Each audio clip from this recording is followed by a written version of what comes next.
The Vancouver Canucks have a golden opportunity as Patrik Allvin continues searching for a second line center. We get major reports revolving around a young budding star going as far as saying he is more available than he ever has been. We're going to break down this player, exactly how he fits within this Canucks organization, and why this is the perfect piece for the Vancouver Canucks to slot in as their 2C going into next season. We're going to break down all this and more in this episode, and you're not going to want to miss it. But with that, let's just hop straight into it today, where we do know the Canucks are desperately looking for their second line center. They have been since JT Miller's departure in a trade to the New York Rangers. Now, we've seen a report drop from Thomas Drance a few days ago, and this will be linked down below. He said ultimately Vancouver needs a center and are still going to require a bigger swing to address the organization's own satisfaction.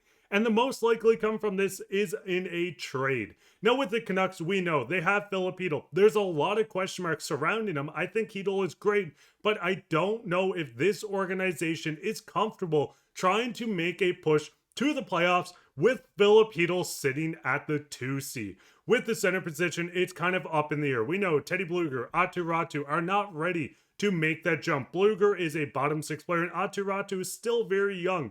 Filip Hronek is probably better off as a 3C, and this is where these reports, and there's three separate ones, so you don't want to miss any of these reports, come in, and the Canucks have an opportunity to land the perfect player, and that player is Mason McTavish. Now, Jeff Marek did speak on Mason McTavish, and he said, is he available? The way I'd put it is he's more available now than he has ever been. Now, we know there's contract disputes between McTavish and the Ducks at the current moment. They're trying to figure out what to do with their youngster. And like I said, there's three more reports, so you don't want to miss this. McTavish is the perfect center for this Canucks team, not only this upcoming season, for the years to come, as he's only 22 years old, coming off a 22-goal, 52-point season with the Ducks. Not even a minus, just a zero net on the plus-minus, which is very impressive for a very bad Ducks team. Now, the Ducks wanted to make big swings. They went out and got players, and it's pushed Mason McTavish down the lineup. The young Ford is looking for a big contract, and it doesn't seem like the Ducks are really budging on this just yet. Now, adding a 20-goal scorer into this lineup, it helps the Canucks out tremendously. You have goal scoring from all around this lineup. PD, once he gets back to form, should become a 30 to 40 goal scorer once again. Jake DeBrusk, Evander Kane, 20 goal scorer. Brock Boeser returning home. This is an entire team that can score goals, but getting someone in this center position that can continue helping this team does help a lot. Now, looking at McTavish defensively, not the best, still very young, and can work on it. McTavish is not afraid to throw the body. You can see his offensive impact is almost off the charts. You can see his penalties drawn is great, assists, finishing, points. Everything McTavish does on the offensive end of the ice is outstanding, and still, like I said, very young, and can develop into even more of a complete player the farther he goes into his career, and probably on a better team than the Anaheim Ducks, which no hate if any Ducks fans are here. It's just the Canucks are a lot farther ahead.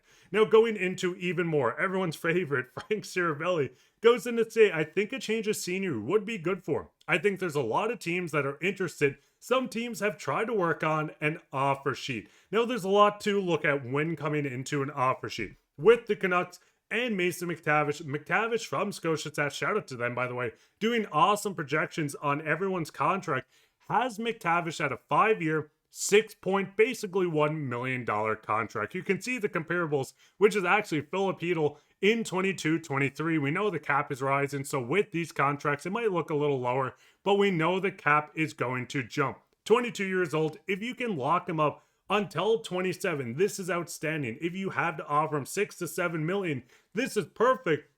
But it does get interesting when you're going into what it would take the compliant to go out and pick up him on an offer sheet. Now, the first thing to look at is the Ducks will probably match mostly anything that is thrown his way by Patrik Allvin, but there's also a lot to look at when it comes to the compensation to acquire this player. Now, going in, we can see the Canucks are eligible to offer between 2.3 and 4.6 million, as it's only their second round pick that would have to head out. They don't have their 2026 third, so they're not able to offer between 4 and 7 million, and unable to do between 7 and 9. Not that I would give McTavish 9, but the Canucks would have to go out and acquire their own third round pick. They could make this trade, they could offer a deal to get this in, but the Canucks would not be eligible to go out and make this offer sheet without acquiring their pick. Now, going further in, the Canucks do have some assets that they could move out, and there's still one more report, so bear with me on this.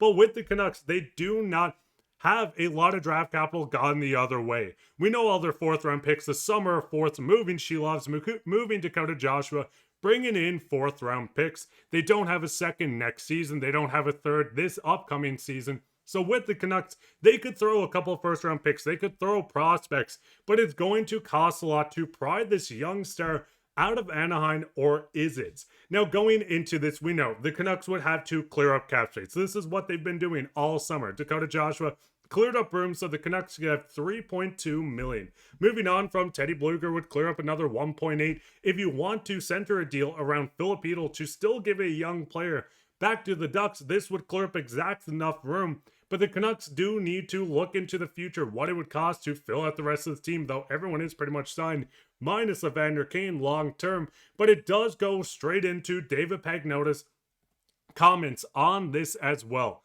Mason McTavish is an interesting one. With some of the additions they made, including Granlund, he might not be overly thrilled with the direction they're going with.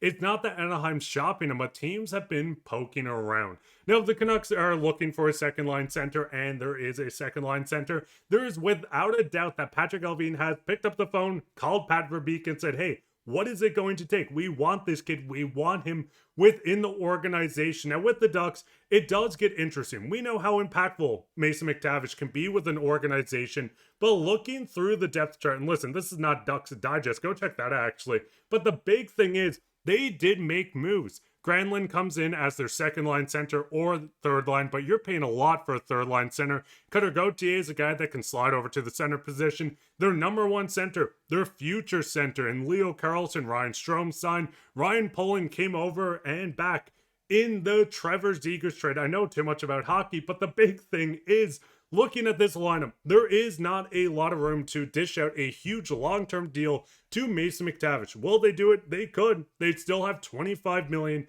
But with this Canucks team, with the assets to go out, and yes, this may cost a first, a second, Jonathan Lekkemacki, Tom Willander, whatever it takes, I think you move heaven on earth to get this player within this team. This team with Elias Pettersson, Mason McTavish, still very young, Filip Hronek and Aatu Räty down the middle looks a lot more competitive, and the future looks a lot brighter as you still have a very young core, 26-year-old Pettersson, a 22-year-old Mason McTavish. You'd still have a 25-year-old Filip Hronek and 23 on Aatu Räty. These guys would be a future core that can work down the middle, not only this year, but for the years to come. And that is the very big thing to look at. If fans don't think the Canucks can compete at the moment, getting a young guy that can grow with his team helps out even more. But Canucks fans, what's your thoughts? Do you think Mason McTavish, the 22-year-old that just came off 52 points with a not great Ducks team, is the exact piece you want to see? I mean, go look at his World Junior highlights with Canada. Go look at his goals from last season. He's an electric player. Or do you rather them go out to get a more veteran-style player that could help them even more in a leadership role when it comes to making the playoffs? Let me know down below. While you're down there, leave a like, subscribe, share this with your friend. We'll be back in another episode, so keep your eye out for that. But I've been your host, Mark, and take care, Canucks fans.